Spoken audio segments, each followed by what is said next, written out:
ये कहानी है गरीब बच्चे के जादुई पेन की। किसी गांव में पिंटू नाम का एक लड़का अपनी माँ और छोटी बहन के साथ रहता था। पिंटू को पेंटिंग करने का बहुत शौक था और वो अपने थोड़े से फारिग वक्त में पेंटिंग जरूर किया करता। लेकिन उसकी माँ को ये बात बिल्कुल पसंद नहीं थी और इस बात से वो अपनी माँ से काफी डांट खाया करता। उसकी माँ चाहती थी कि पिंटू सिर्फ और सिर्फ अपनी पढ़ाई पर तवज्जो दे। ऐसे ही एक दिन पिंटू अपने स्कूल से वापस आ रहा था कि उसे झाड़ियों में एक चमकता हुआ डब्बा दिखाई दिया। वो डब्बे को पकड़कर बैग में रख लेता है और अपने घर आ जाता है। घर आकर पिंटू डब्बे के बारे में भूल गया और अपने दोस्तों के साथ खेलने चला गया। शाम में आकर कुछ देर पढ़ाई की, खाना खाकर सो गया और रात को उसके ख्वाब में एक बाबा जी आते हैं और कहते हैं। बाबा ने पिंटू को उस डब्बे में रखे हुए एक जादुई पेन के बारे में बताया और कहा, इस पेन से तुम जो भी चित्र बनाओगे वो तुम्हारे सामने हकीकत में प्रकट हो जाएगा। लेकिन जिस दिन तुम इस पेन से बनाई गई चीज़ों का इस्तेमाल अपने स्वार्थ के लिए करोगे तब ये पेन गायब हो जाएगा। लेकिन अगर तुम इसे दूसरों की मदद करने के लिए इस्तेमाल करोगे तो ये हमेशा तुम्हारे साथ रहेगा। इतना कहकर बाबा जी सपने से गायब हो जाते हैं और उसी वक्त पिंकू की आंख खुल जाती है।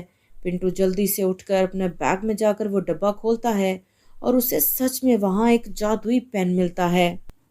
उसने जल्दी से अपने बैग से कॉपी निकाली और उस पर सेब की चित्र बना दी और सेब उसके सामने सच में आ गया। पिंटू ये देख बहुत खुश हुआ। जल्दी से उसने पेन अपने बैग में संभाली और सो गया। सुबह उठकर वो स्कूल जाने के लिए तैयार हो रहा था, तभी उसकी छोटी बहन काफी रो रही थी। उसे बहुत भूख लगी थी, लेकिन पिंटू के घर में उसे देने के लिए दूध ही नहीं था। तब उसे उस जादुई पेन की याद आई।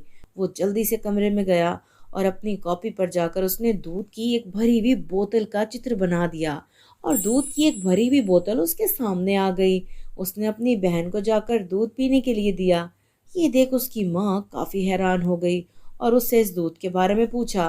तभी पिंटू ने अपनी माँ को सारी बात बता दी और उसी वक्त उसका दोस्त राजू उसे स्कूल जाने के लिए लेने आ गया। दोनों स्कूल के लिए चले गए और तभी रास्ते में पिंटू राजू को जादुई पेन के बारे में बताता है, लेकिन राजू उसकी बात पर कुछ खास विश्वास नहीं करता। दोनों रास्ते में थे कि तभी उन्हें एक फकीर नंगे पांव आता दिखाई देता है। दोनों को काफी दुख होता है। दोनों आपस में बात करने लगते हैं। अरे देख यार पिंटू, वो बाबा बेचारा नंगे पांव फिर रहा है। मुझे उस पर बहुत दया आ रही है। हाँ तुम ठीक कह रहे हो राजू, मुझे भी बहुत दया आ रही है। लेकिन हम क्या करें। हाँ यार, हमारे पास तो पैसे भी नहीं हैं।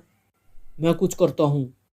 तभी जल्दी से पिंटू अपने बैग से जादुई पेन और कॉपी निकालता है और जैसे ही वो उस पर अभी जूते का स्केच बनाता है कि सच में जूता उसके सामने आ जाता है। दोनों भागते भागते जाते हैं और उस फकीर बाबा को जूते दे देते हैं। वो उन्हें बहुत दुआएं देता है। दोनों बच्चे दुआएं लेकर बहुत खुशी से स्कूल चले जाते हैं। दोनों अपनी अपनी क्लास में बैठकर क्लासेस ले रहे थे। 3 पीरियड्स होने के बाद क्लास में लंच ब्रेक हो जाती है। सभी बच्चे पार्क में जाकर अपना लंच करने लगते हैं। अरे यार, हमारे पास तो खेलने के लिए भी कुछ नहीं है। क्या पिंटू हम उस जादुई पेन से एक बॉल नहीं बना सकते। हाँ ट्राई करते हैं।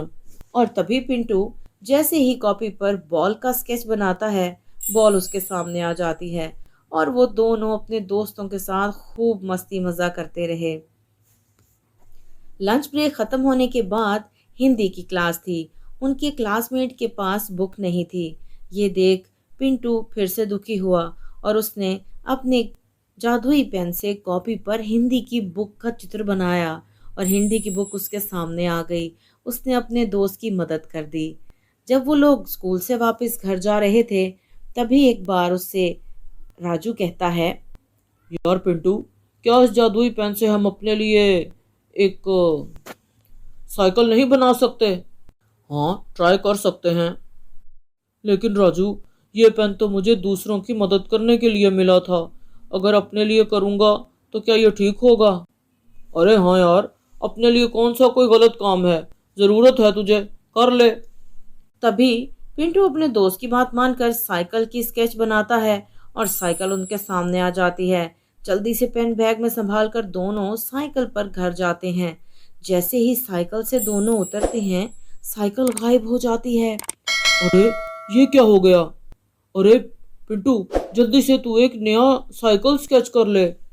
और जल्दी से पिंटू अपना साइकिल दोबारा स्केच करने के लिए पेन निकालता है, तो पेन उसके बैग से गायब हो जाता है और उसे इस तरह लालच करने की सजा मिल जाती है। मैंने तुझसे कहा भी था राजू, जादुई पेन सिर्फ दूसरों की मदद के लिए ही बनाया गया था, और जैसे ही मैंने उसे अपने लिए इस्तेमाल किया तो सब कुछ गायब हो गया। तो मेरे प्यारे दोस्तों, कैसी लगी आपको हमारी आज की ये कहानी और आपको इस कहानी से क्या सबक मिला? हमें कमेंट्स में ज़रूर बताइएगा।